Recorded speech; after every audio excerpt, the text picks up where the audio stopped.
Nya Fighter. Jadi buat kamu para pengguna Mobile Legends, khususnya Fighter nih, etalase nomor 2.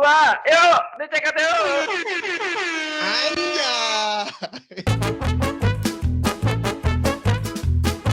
Anjir openingnya gitu. Justin, good. Ntar gue ke Bali ketemu ya. Ya. Lu daerah mana sih? Gue di Uluwatu sama Ubud. Gue ada 2. Jauh amat. Uluwatu sama Ubud. Ya, gue kayaknya nggak tahu deh. Tergantung ntar dapat ininya. Biasa barter. Ke hotel ya barter ya? Iya, tergantung dapetnya lah. Pokoknya nanti kabarin lah. Kayaknya kita ketemunya di Jakarta duluan dah. Lebaranan insya Allah gue balik kan. Oh, lebaran gue nggak balik. Ya, berarti di Jakarta dulu. Benar. Kita ngomongin ini aja, udah. Ngomongin apa kek? Iya. Aduh. Dari nol lagi, kita bingung lagi. Apa petuah-petuah orang tua yang akhirnya tanpa sadar ke bawah pas gede gitu loh. Dan berguna. Wah, ini agak berat sih. Tapi ada titik di mana gua sama bokap gua tuh sempet kayak bisa lo gue gitu loh. Jadi sama-sama terbuka, ngerti gak sih?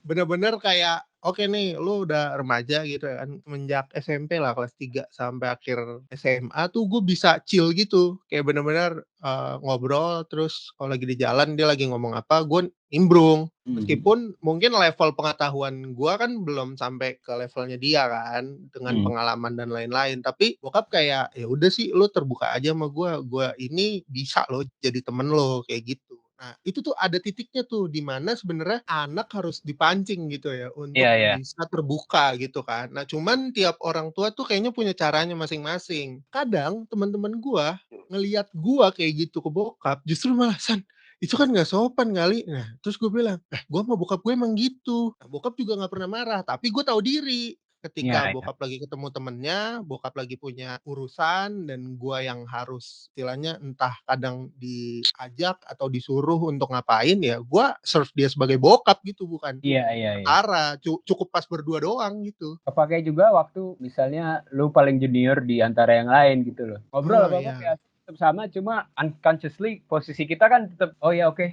gitu loh. Sebikin kopi ya istilahnya gitu kan. Nah, the funny thing is, gue dari SMA itu selalu nongkrong sama yang lebih tua. Lu sukanya milf gitu ya? Enggak dong, ini kan tongkrongan. Emang nggak ada ibu-ibu nongkrong? Ada. Wah, ada.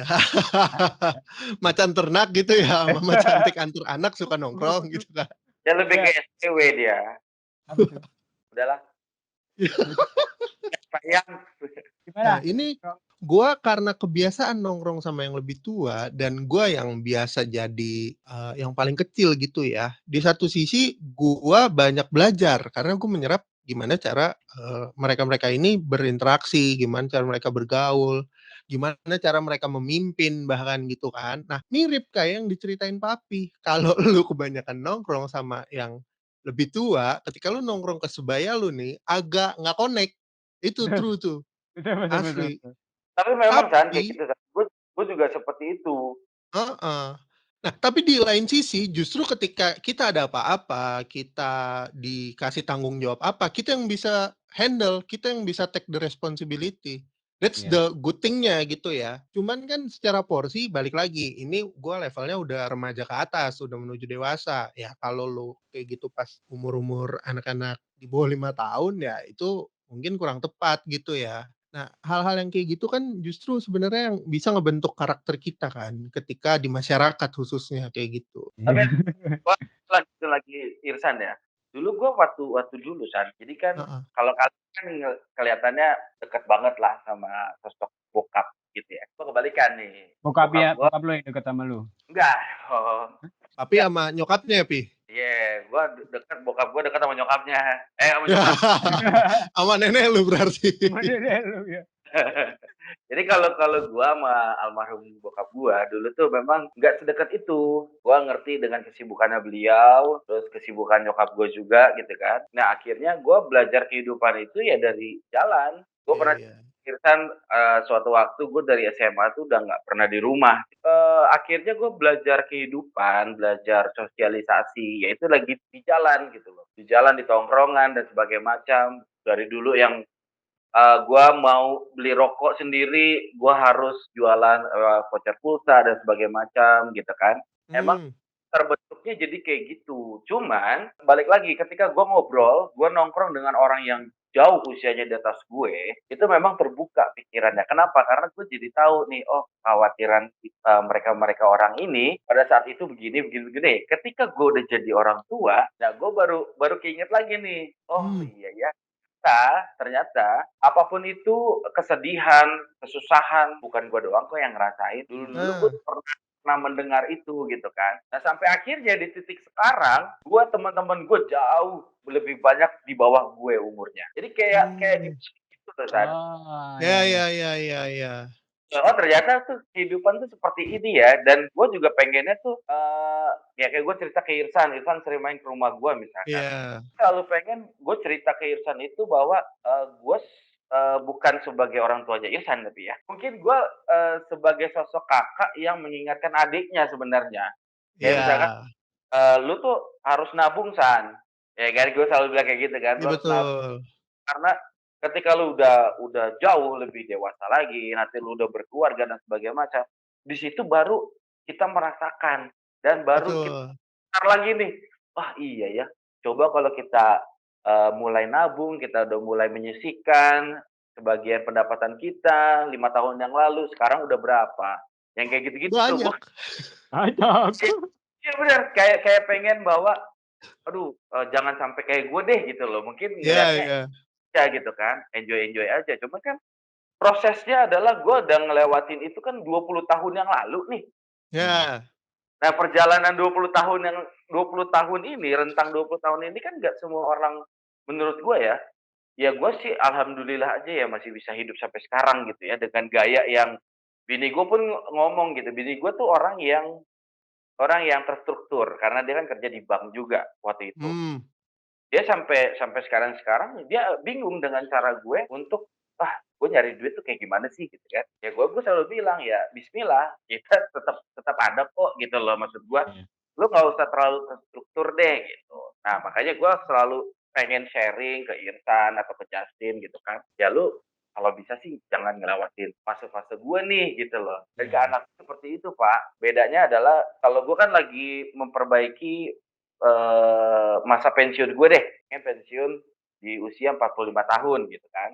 Dalam arti kata pensiun karena gue nggak kerja, dalam arti kata adalah gue bisa hidup dari pasangan gue di umur 45 tahun. Oh, oke. Nah Mhm. nah itu yang gue ajarkan ke Deva. Kenapa? Karena kalau gue ajarkan dunia kerja, gue udah lama nggak kerja. Jadi gue juga kan takut salah juga nih, dengan kultur orang-orang kerja zaman sekarang tuh seperti apa sih gitu kan. Iya. Ya. Iya, kan selalu gue bilang sama istri gue, apapun yang gue bangun, boleh dikasih ke anak gue nanti suatu saat, tapi dengan satu catatan, minimum dia harus kerja. Jangan Oh. seperti gue gitu loh. Iya iya Jangan iya. seperti kita yang apa ya, nyari kerja susah dan sebagainya macam, terus gue harus ya struggle dengan cara gue sendiri, belum tentu orang lain kuat, bahkan anak gue belum tentu dia kuat gitu loh. Ya. Cuman gue pengen dia networking bagus, ada income bagus. Jadi ketika sudah berkeluarga, sudah mulai settle, boleh itu diturunkan ketika gue udah nggak ada, tapi dengan catatan itu, dia harus kerja dan dia udah nikah juga. Jadi dia udah Hmm. tahu Mhm. nih, mengatur keuangan dan Ya. sebagainya. Gue nggak akan bilang sama anak gue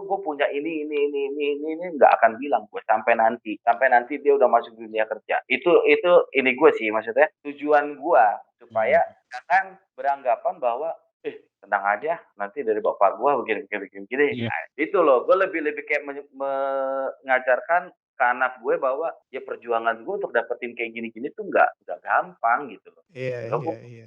tahun Pak, kan itu sebenarnya. Tapi benar juga, cara yang rada pasif untuk, apa, ke anak itu ya, karena contohnya nyokap gua itu dia suportif kan, dia suportif tapi tidak pernah campur tangan. Jadi gua mau jadi apa, mau mau berpindah jalur kakak-kakak gua yang menang cerdas cermat yang, Ya, S1, S2, S3 segala macem, sedangkan gue yang mau istilahnya jadi seniman, nyokap support Mmm. tapi tidak pernah membuka jalan yang gue lihat, tidak pernah membantu, mendorong gitu.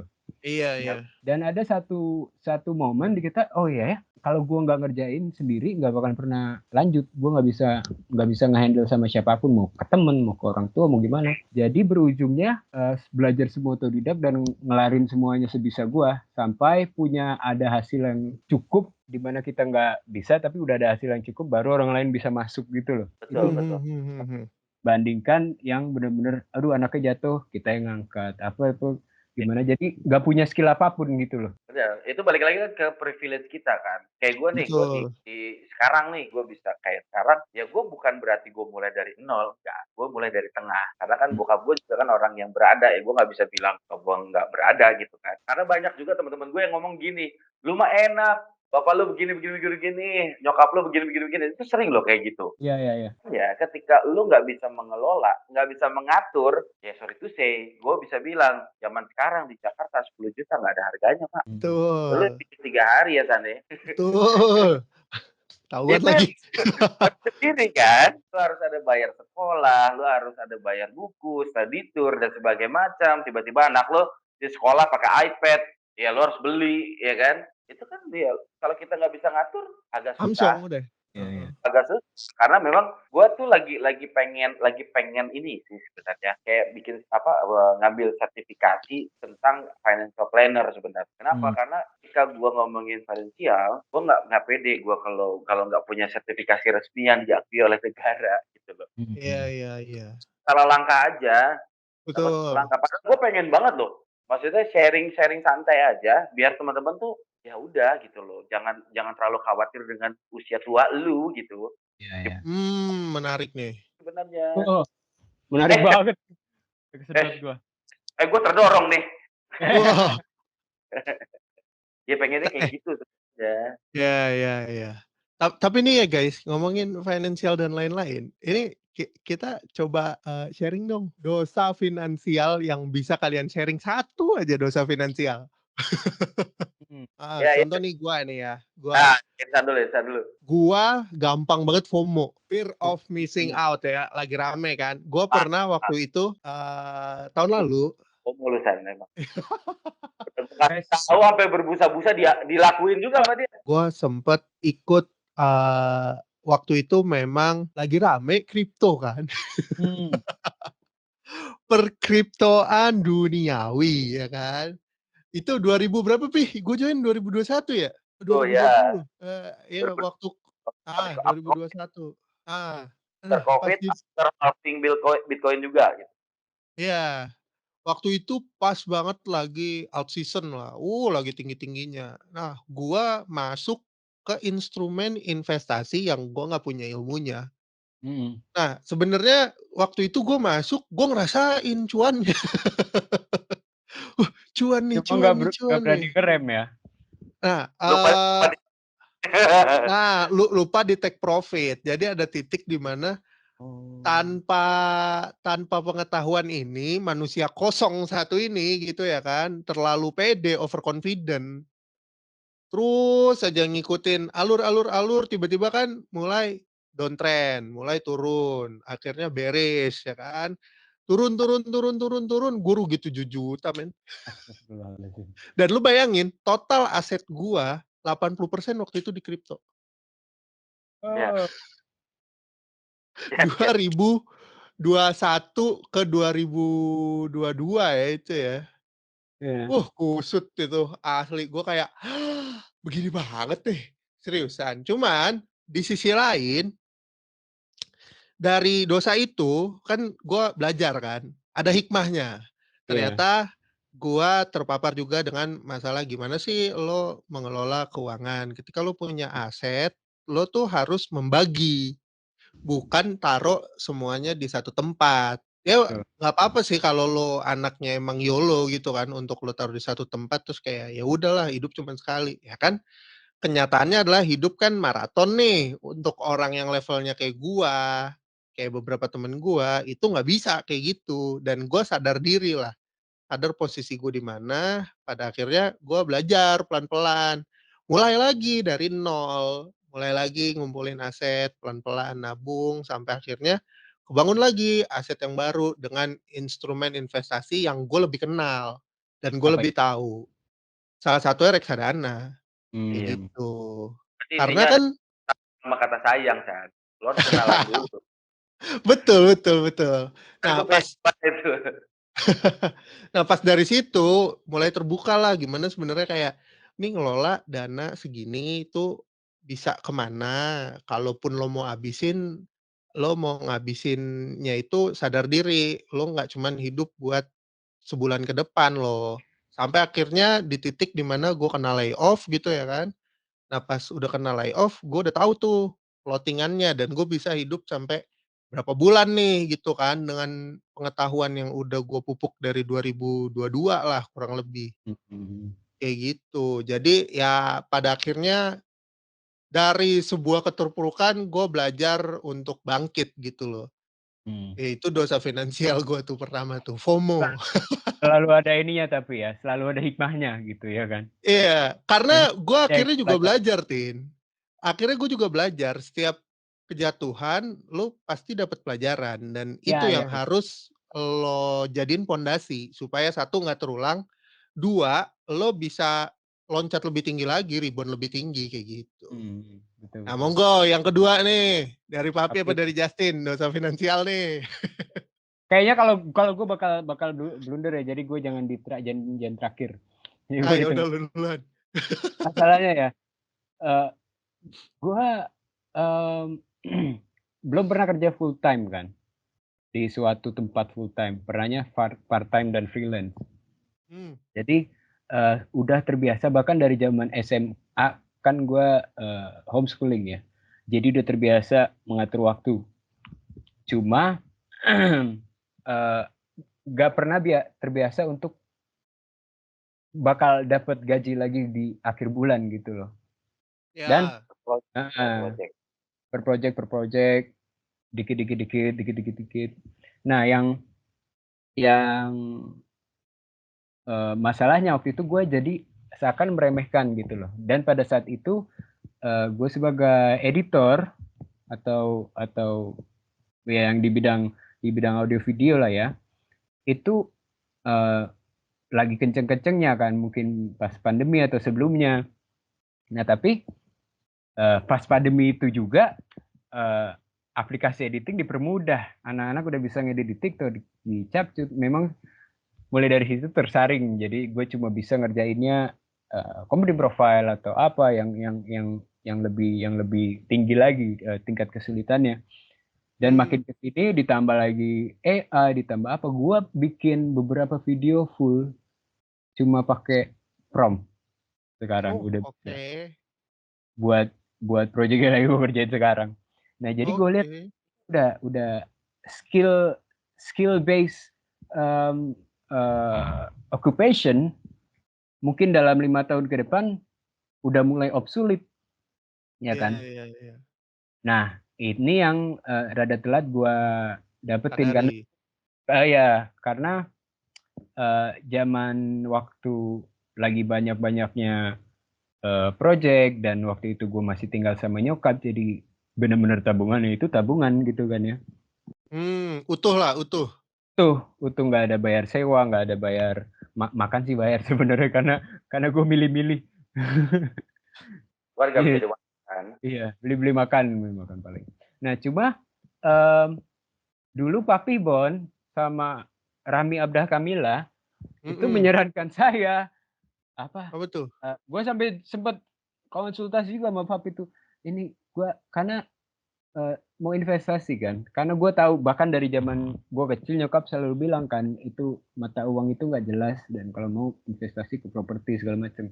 Mmm, Jadi gua nggak bisa naruh duit gua doang di bank gitu loh, dan gue sempet nanya papi gimana, "Oh iya gua ada tanah di Sumedang apa di mana," lu gitu, waktu itu cerita. iya iya. Terus dia bilang, "Ya, nah gue Kerawang, pengen beli." Hah? Gimana? Kerawang, Kerawang, Kerawang. Hah? Bukan di Sawah? Sumedang, di Kerawang, di Kerawang. Di Kerawang Kerawang? Iya. Kerawang. Iya, apa gua nggak terbiasa, masih di luar kapabilitas pikir gua untuk investasi semacam kripto, apa reksadana atau apa itu saham-sahaman, gua nggak ngerti dan to be honest, gua selalu mempospon karena gua nggak ada desire dan motivasi buat mempelajari itu gitu loh, dan gue tahu tanpa dipelajarin gue bisa mungkin kayak lu waktu lu bilang itu kan, tanpa Mmm, kita kenal gue bisa mungkin tambah anjlok lagi. mmm, Tapi dilihat sekarang, apalagi sekarang gue, eee, as of this month and Maret Februari, Maret, akhir-akhir ini gue hidup purely dari tabungan gitu loh. Dan ini yang belum, alhamdulillah. Enggak, jangan belum, enggak langsung. Cuma ini yang unik, kalau misalnya gua bisa mematahkan apa stigma gua yang kayak aduh terlalu complicated buat otak gua, mungkin gua udah ada passive income gitu loh. Mungkin bukannya zong dari uang ya, bukan dari jumlahnya, tapi kayaknya opportunity-nya zong. Oke. Kehilangan opportunity-nya, dan untuk bahkan kalau sekarang pun misalnya uang seadanya gua yang ada gua sekarang gua sisihkan untuk itu pun gua masih kurang masuk gitu loh. Gua nggak ngerti urusan duit. Iya. Jadi sekarang sih insya Allah gua lagi ini mungkin ini gua angkat ya gini, gua mau off record aja. Gua lagi bikin proposal untuk bikin villa di sini. Terus sempat waktu sebenarnya kan ada uang warisan dari kakek gitu ya. Terus gue nanya-nanya sama nyokap, itu udah dipakai nikah sama kakak-kakak kamu. Ditanya-tanya tinggal kira-kira berapa? Ya 50-an lah ada. Lah Allah. Maksudnya untuk bangun villa nggak ada gitu kan. Tapi akhirnya gue bikin semua bisnis plan ini segala macem. Dan lagi cari investor gitu. Dan ini makanya gue merasa rada-rada tenang walau hidup dari ini karena gue terlalu optimis kayaknya, kalau gue dapatkan investor dalam beberapa bulan ke depan. Nah tapi maksudnya ya emang kan kita manifesting, nggak cuma betul.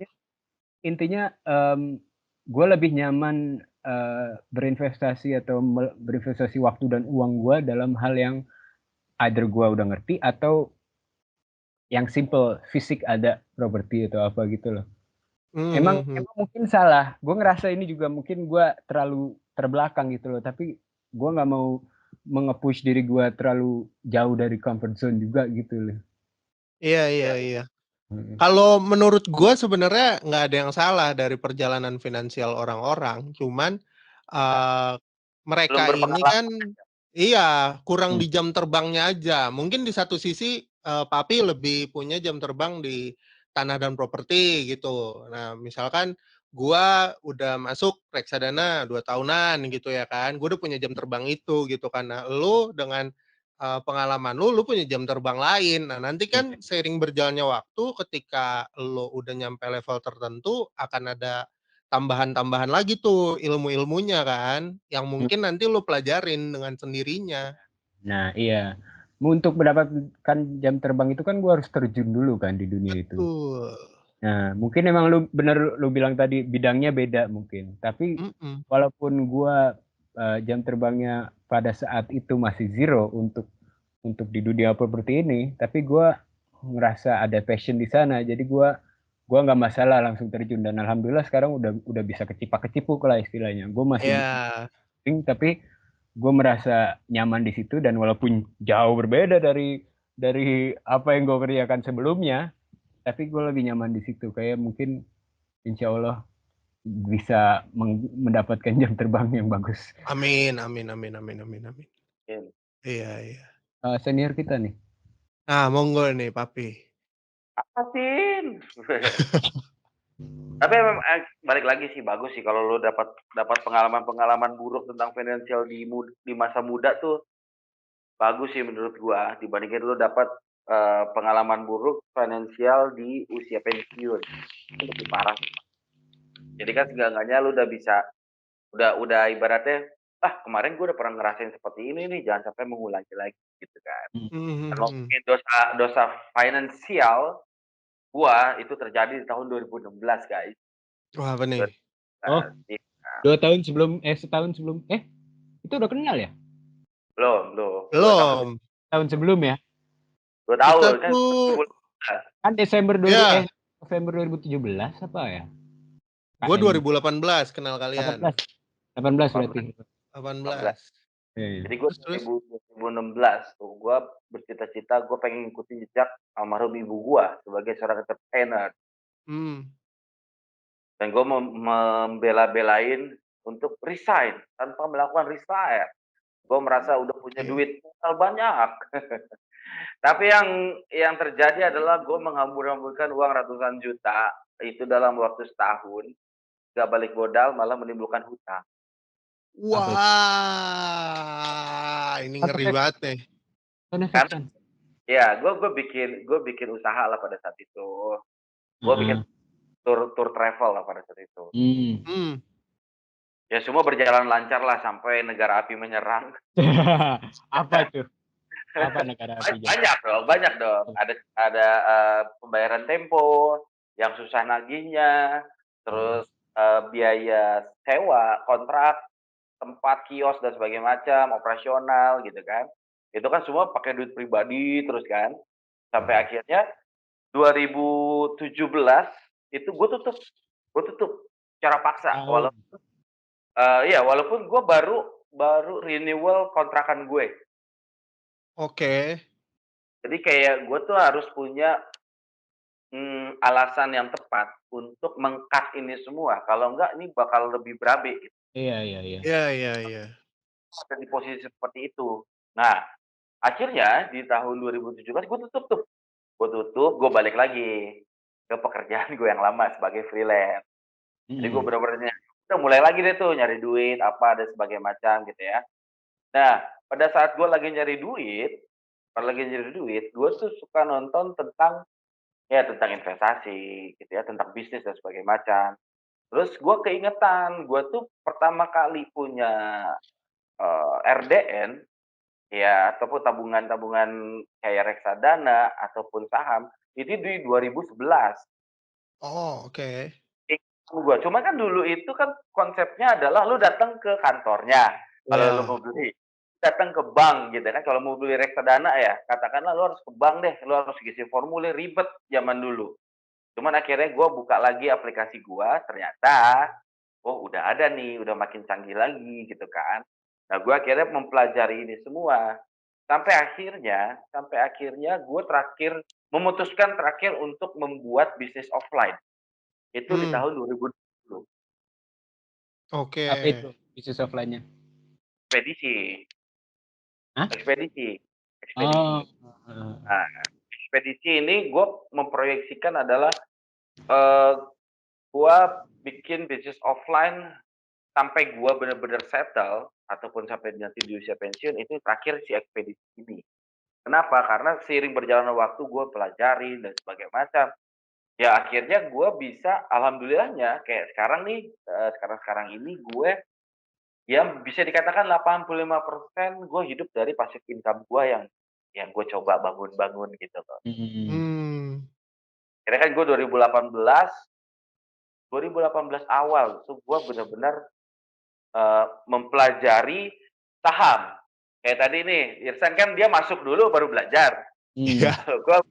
Kalau gue belajar dulu gitu kan, belajar dulu, gue cari tahu dulu beberapa bulan sampai awal 2018 gue berani belilah, 1 emiten saham, gue coba di situ dan sebagainya macam, dapat dividen, oh ternyata dividen tuh seperti ini ya, oh ternyata, hidup dari dividen tuh bisa loh gitu kan. Dari situ gue baru baru, bikin bikin apa ya, bikin kayak Excel gitu hitung-hitungan bahwa misalnya gini, gue tuh pengen dapat uang 5 juta per bulan, berarti dari Hmm. emiten ini dividennya harus sekian lot gue punya, ya sampai gue bikin kayak gitu, sampai sekarang. Jadi kayak, oh target utama gue pengen 5 juta per bulan sudah dapat.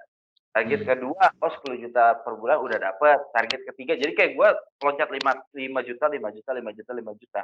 Kenapa? Karena kayak gue nih, gue mau balik lagi di umur gue sekarang gitu ya, misalnya ya dikit lagi 40 kan. Mhm. Udah kayak capek gitu loh kalau gue 2 menit harus lagi ya, Pi, ya? apa, 2 menit lagi ya? iya 2 menit lagi 40. Terus terus?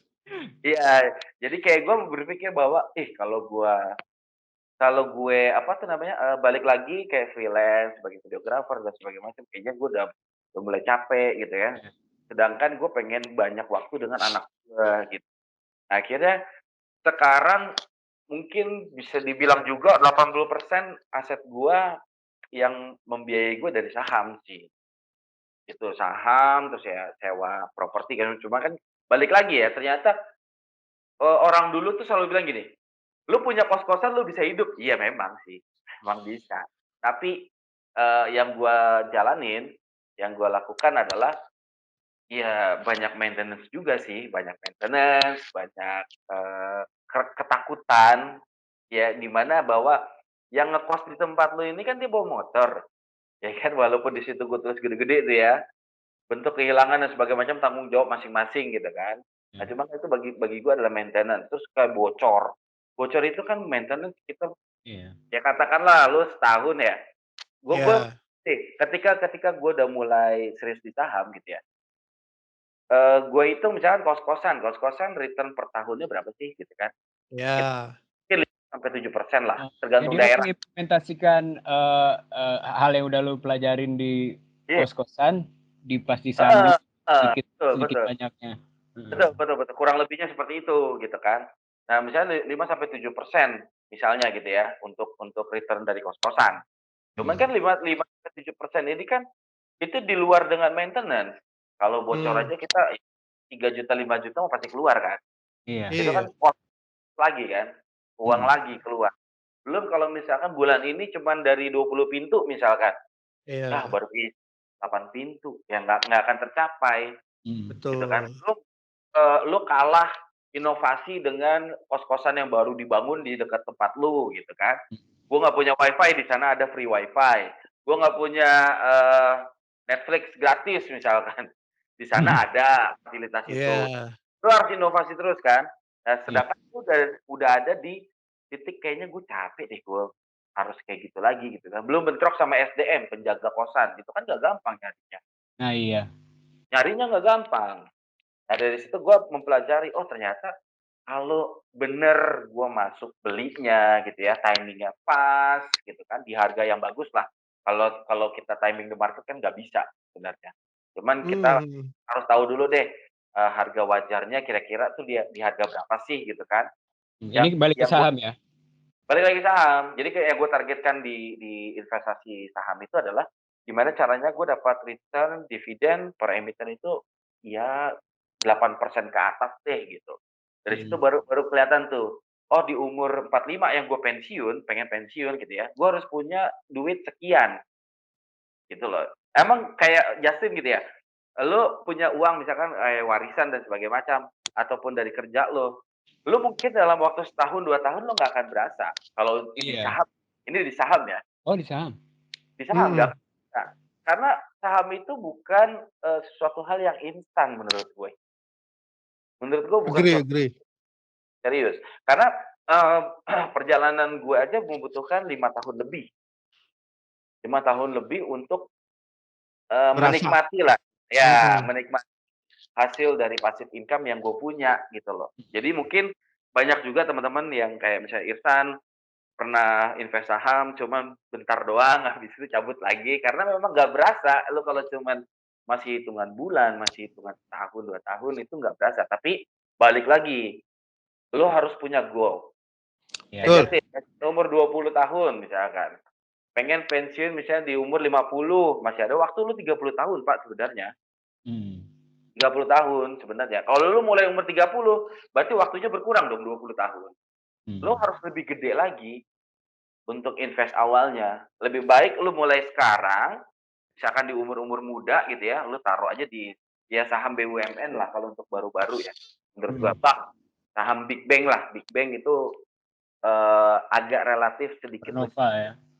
iya, dibandingkan lu FOMO nih ngelihat, ada influencer ngomong, "Ini gua cuan nih 100% dari sini." Lu masuk dijebret, wah kelar hidup lu, ya kan. Mmm. Kalau Big Bang ya Tapi Insyaallah itu aman lah gitu. Big Bang Supernova ya, Pi, ya? Kan beda, Big Bang itu ya, jualan buku. Enggak, coba itu, apakah lu high maintenance kah saham yang tiap hari atau tiap bulan harus lu cek ataukah, lu, "Ah, gua ada uang dingin nih, mau gua daripada nganggur di bank, gua taruh di saham ini, terus nggak gua otak-atik bener-bener gua tinggalin." Misalnya, mau naik mau turun. tahu-tahu setahun kemudian, iya gue ada duit di saham itu, gue cek lagi, naik alhamdulillah, turun ya udah gitu, apa atau harus lu cek terus? Ya, yang pasti sih ketika lu mulai invest di saham, lu harus pakai uang dingin, Pak. Jangan pakai uang yang lu butuh besok. Iya, Lu tenang aja, gua taruh freezer dulu. Jadi gua taruh es, gua taruh freezer. Jadi kalau ditanya kan, ada uang nggak? Aduh, aset gua lagi di frozen. Hai. Iya. let it go dong, let it go. Elsa. Enggak sih, kalau high maintenance gitu enggak lah, karena aku bukan trading ya, gue nggak ngerti juga. Puyeng juga gue kalau harus setiap hari. Jadi kayak gue setahun ya 4 kali per kuartal aja, per laporan keuangan keluar ya gue lihat kalau masih bagus, lanjut, tambah dan sebagainya macam. Dan gue tipikalnya, gue memang dari awal investasi saham itu niatnya untuk dapetin dividen, Pak. Ketika harga turun, Boleh dijelaskan nggak dividen itu apa kepada viewer dan gue? dividen. Ya Mas, ini sharing santai aja ya, gue bukan financial expert ya. Balik lagi. Saya sharing aja ya. Expert itu relatif. Oh, Ada gitu. yang dia sekolah secara formal dan panjang, dia lulus sebagai expert. Ada juga yang ditempa dengan pengalaman dan kita bisa bilang dia expert. Tapi itu yang kedua. Wah. Mungkin kalau dibandingkan profesor-profesor di UI, UAA, ding walaulah bing, mungkin itu masih kalah, tapi dibandingkan kita expert. Iya, pokoknya intinya gini, Tit. Kalau dividen itu secara gampangnya adalah, lu kan punya usaha nih, lu punya bisnis. Lu pengen dong dapat laba, dapat keuntungan dari bisnis lo gitu loh. Walaupun nggak sewah misalkan lu buka restoran di Bali gitu ya. Tapi seenggak-enggaknya kan ini bisa menjadi pondasi lu ketika lu udah tua nanti gitu. Iya. Jadi kayak imbal hasil aja, keuntungan misalkan bank A dia mau bagikan dividen, ya lu sebagai investor lu dapat keuntungan juga dari situ. Sesuai dengan persenannya, sesuai dengan apa yang kita investasikan. Ya, enggak, tergantung labanya kalau itu, tergantung laba perusahaan. Nah, Iya, makanya cuma misalnya lo invest di sana 5 juta, gue invest di sana 1 juta. Berarti lu dapat 7% dari 5 juta gitu. ya. Gue 7% dari 1 juta. Ya. Kalau memang lu targetin di situ gitu ya. Cuma kalau untuk di tahun-tahun pertama agak susah. Kenapa? Karena kita belum tahu apakah lu udah di harga bawah. Karena gini, anggap saham di harga 1.000 deh. Terus dapatnya 7%, tapi lu masuknya di harga 2.000, ya nggak 7% dong dapatnya. Lebih kecil. Kan gitu konsep dasarnya dulu, Makanya ini tuh bukan suatu investasi yang instan besok lu kaya, enggak. Iya, itu ke Gunung Kawi. Makanya.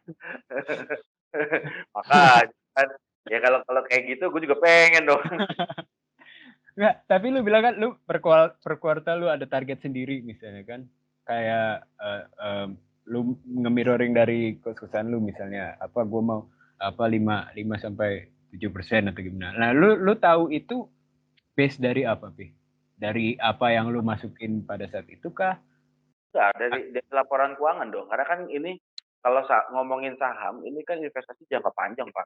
Lu harus tahu dulu dong, lu berapa meter? investasi di perusahaan apa. 10 meter lebih lah. Oh iya, panjang banget sih ya si jangkanya. Iya benar-benar. Jadi lu harus tahu dulu dong, lu di perusahaan apa. Dan lu kalau lu nggak tahu juga kan ya ngaco aja gitu. Masa lu nggak tahu, misalkan lu nggak ngerti bagian pelayaran misalkan atau bagian rumah sakit, itu main invest aja lu. Terus lu investnya di Pelni, di RS Pelni lagi. Lu gak ngerti pelayaran, lu gak ngerti rumah sakit. Masa lu nggak ngerti lu ini berharap apa, lu nuyul apa gimana kan enggak. Tetap harus kita misalkan, oh kuartal 1 nih, Q1 lagi bagus nih keuangannya. Kita lihat, oh labanya bertumbuh gitu kan. Baru dari situ kita baru bisa menentukan aksinya. Apakah lu mau nambah atau lu mau wait and see dulu gitu kan. Karena nggak bisa nggak bisa sesuai dengan ego. Itu susah. Betul. Karena apa? Karena kalau lu sesuai ego, ketika lu lihat laporan keuangan bagus, lu agak langsung, "Anjir gue all in dah," gitu. Iya iya iya iya iya. Kan? Ya kan? Padahal kan kita nggak tahu kan, itu memang kayak FOMO aja orang, Iya beli iya. Iya. beli beli naik, ketika kita all in, turun turun turun turun. Filosofi gamblingnya juga masih ada ya? Iya, apa? Psikologi gamblingnya. Psikologi gambling. Psikologi gambling ya, itu kalau dia nggak riset sih. Iya iya, ya kayak tadi yang kebawa sama ego. Iya iya. Betul. Heeh. Ya makanya kan kalau kalau gua memang memang apa ya, eee, konsepnya pengen ya dividend investing. Jadi Mmm, ketika porto gua lagi minus, ya selama keuangannya baik-baik aja sih, gua tetap nambah justru. iya. Karena makin Emang minus, ada gede juga ininya, yield-nya. Tapi tetap harus harus cek dulu perusahaannya. Jangan Diperhitungkan lah. berarti iya, bukan berarti udah minus jauh, "Ah, gua tambah deh, siapa tahu bagus." Ya itu judi jadinya lah. iya iya iya. Tapi Jangan. Bapak pernah begitu kan di Pernah kripto? ya. Iya, itu yang gua, Tapi kripto sedikit juga saya negatif cuan sedikit. nih, Irfan. Alhamdulillah. Saya Alhamdulillah. juga lagi cuan nih alhamdulillah. Loh. Cuma gue taunya kan ya, orang itu Hmm, banyak yang bilang, "Lu kalau mau invest pas lagi turun, emang jangka panjang tapi, eee eee, nanti bahkan pasti naik lagi." Kayak waktu pandemi banyak yang bilang, "Lu beli ya, sekarang-sekarang ini, ya kan, nanti setelah pandemi pasti naik." Dan memang betul ya. Nah, cuma kan kalau misalnya kayak yang Papi cek misalnya berkualitas turun apa naik, nah kita kan nggak tahu nih, kecuali kita punya data dari sebelum-sebelumnya. Untuk tahu hmm. kapan belinya itu, kapan nambah atau kapan beli dari awalnya itu gimana? Apakah kita harus riset, laporan keuangan dari perusahaan tersebut kah? Apakah ada di internet?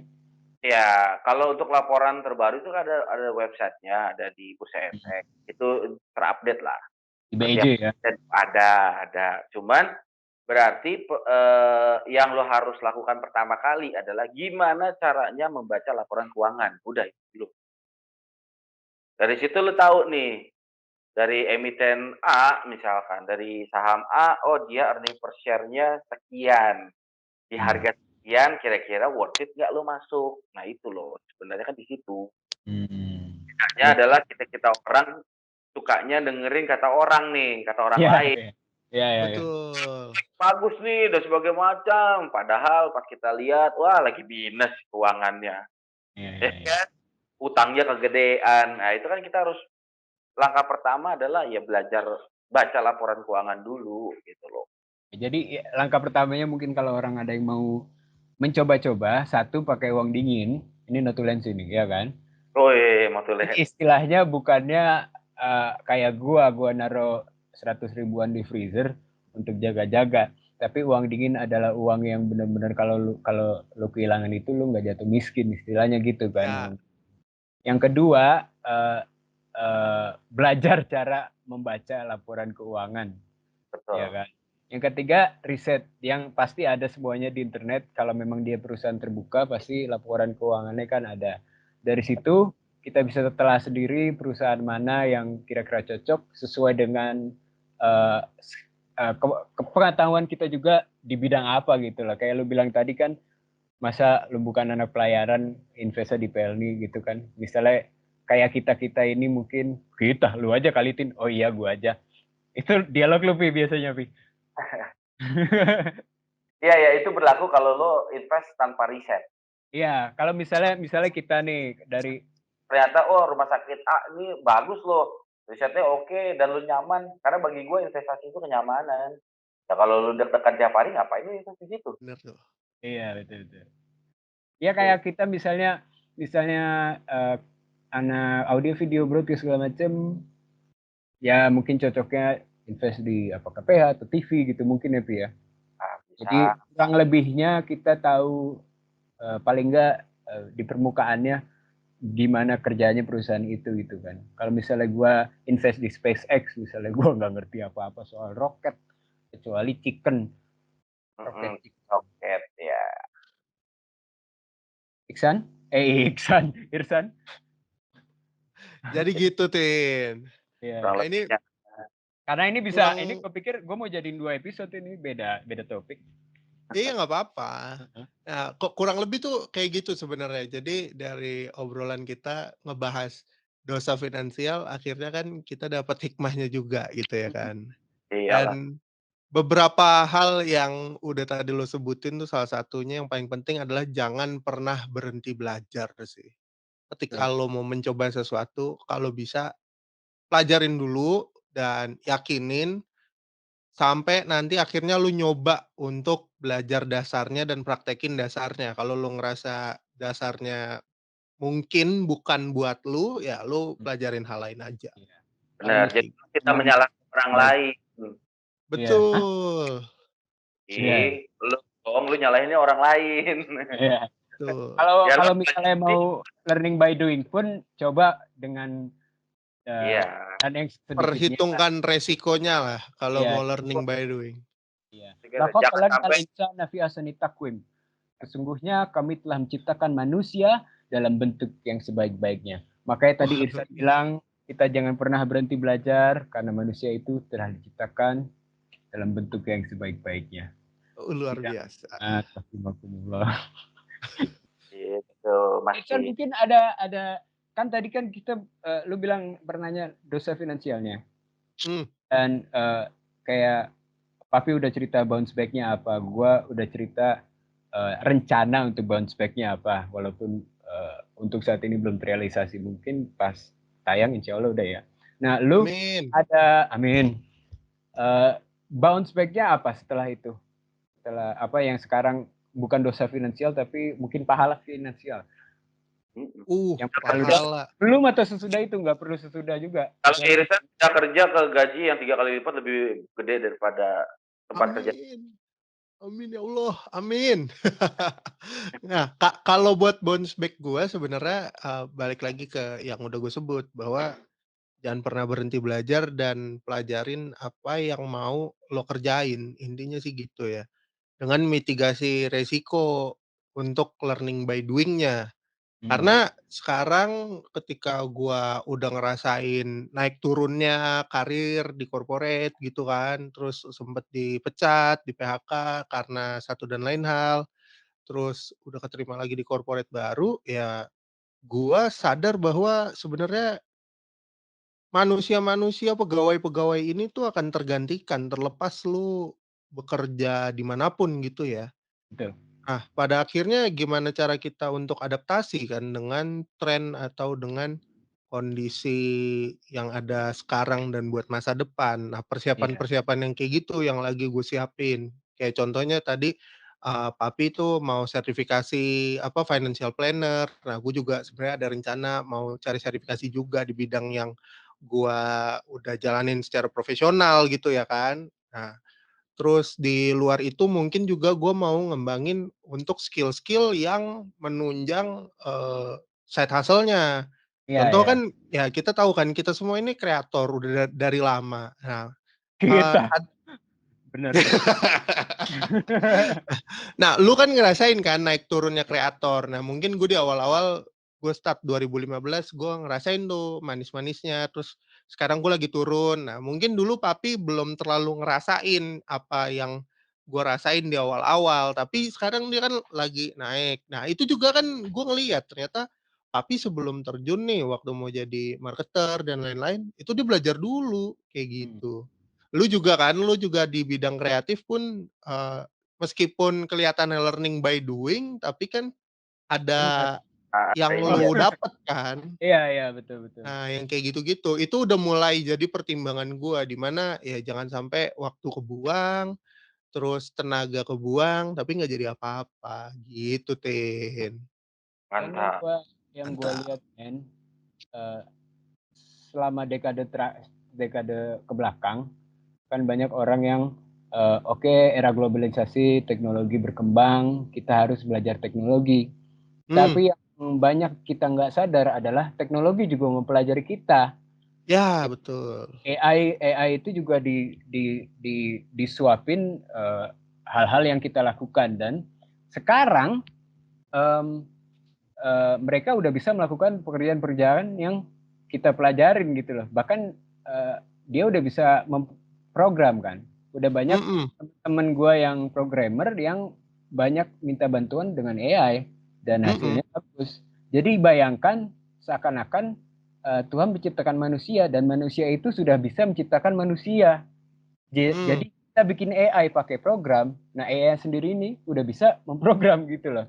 Iya. Itu yang harus dipertimbangkan juga kan ke depannya. Nah, makanya gue akhirnya perlahan-lahan meninggalkan konten ini untuk sumber dana ya. Kalau memang ada ya sikat, kalau enggak gue nggak mau berkegantungan dari itu. Lebih ke passion atau lebih ke karena pengen. Tapi juga kembali ke offline, makanya gue mencoba bikin villa inilah atau hal yang lainnya.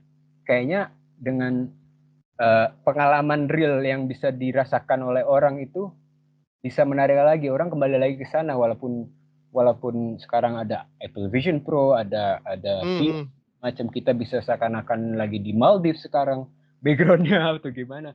Tapi kan itu yang dicecer sama orang itu kan perasaan real lagi, actual exploration, dan gue mencoba untuk kembali ke hal-hal fisik dan offline gitu loh. Iya. Itu gue pernah dengar ada yang pernah share di salah satu konten keuangan juga gitu ya.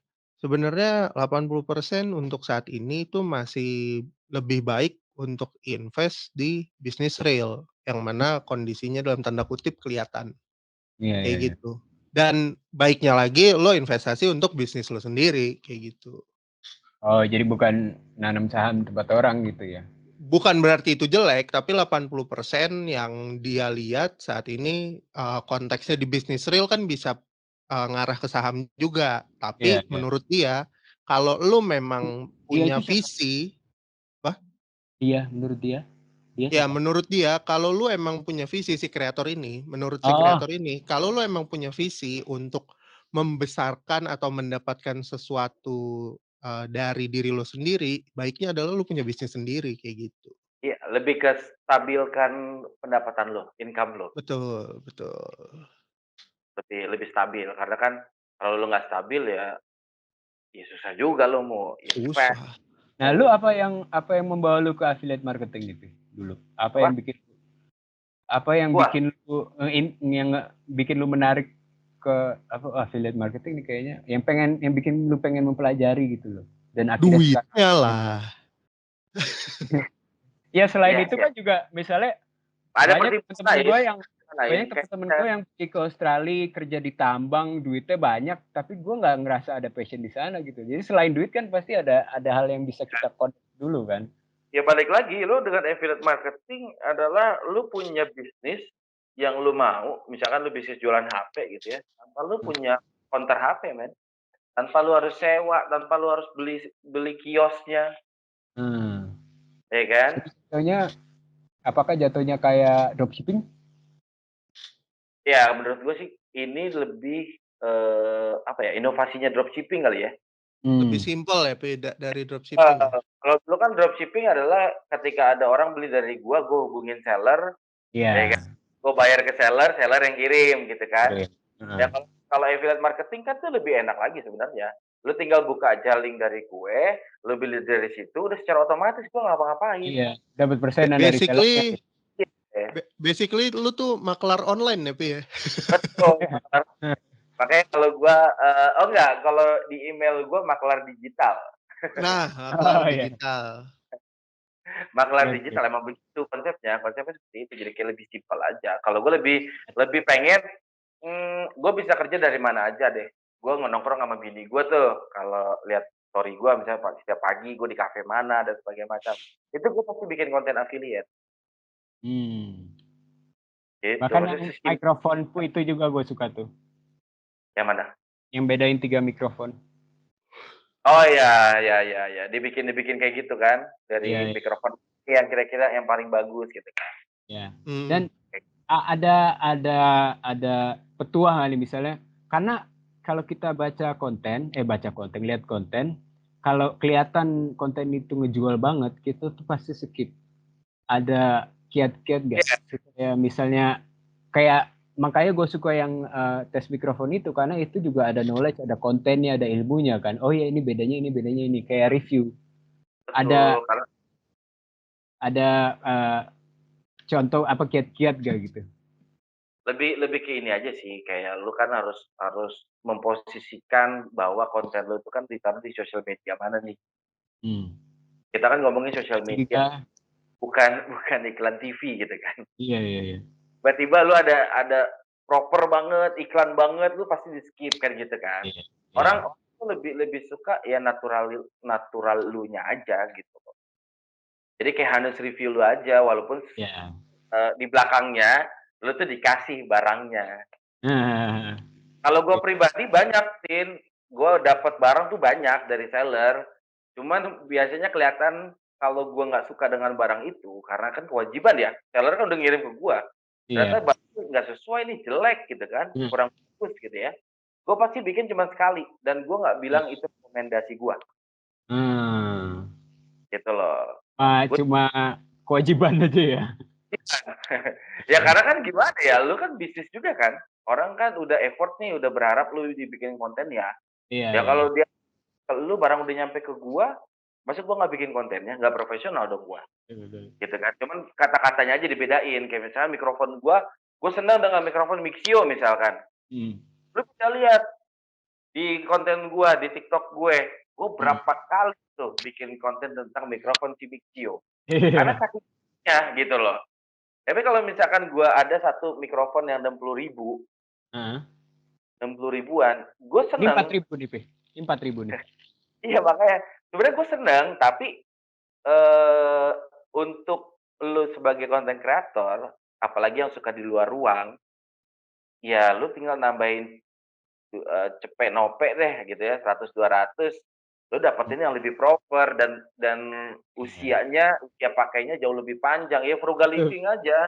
Iya Lu iya iya. beli agak sedikit mahal, tapi usia pakainya tuh lebih panjang dibandingkan lu beli 60, Betul. 2 hari kemudian rusak, lu beli lagi 60.000, ya udah Iya, 110, sebulan lu beli 4 kali, sama aja. betul betul. Itu, Nah, Pak, kurang lebih. ngaruh nggak nih, Pi, algoritma Instagram aja contohnya nih ya. Karena, gua percaya dengan istilah orang nge-follow gua karena gua. Jadi makanya gua nggak upload pemandangan kah, pemandangan doang, atau Personal branding. atau nggak upload, kebanyakan hal-hal lain yang nggak ada kaitannya sama gua gitu. Atau nggak ada Mhm. kaitannya dengan konten utama gua pada saat itu misalnya apa nyanyi kah atau traveling kah. Nah, pas lu shifting konten ini dari misalnya dulu setahu gua lu kontennya keluarga gitu kan ya. Ya, Sama ya. pas lu shifting konten ini ada ngaruh nggak ke audiens apa dari Baru Hah? sepi konten gue sekarang, Awal-awalnya sepi, iya. sampai sekarang masih sepi. Iya, sepi, susah susah. Karena menurut gue tuh lu nggak bisa ngelawan algoritma sih, Iya. gua. Ya kalau kalau memang dia suka dengan konten lu, dia pasti akan follow. Cuman kalau gue lagi ngebedain, gue kalau untuk di Instagram, ya seru-seruan gue aja. Gue nggak ada konten-konten berat di situ. Iya, sama. Ada. Jadi kalau kalau untuk jualan ya gue di TikTok misalkan. Untuk review barang di TikTok, di Shopee Video, di Hmm. YouTube Short gitu kan. Tapi kalau untuk, justru di akun YouTube gue lagi mulai nge-vlog lagi. Oh gitu. Gue lagi mulai nge-vlog lagi kayak Ntar kayak dulu kebalik ya. lagi, kayak Kebalik kayak ke dulu gua lagi. ya. Iya, biarin aja gue bilang.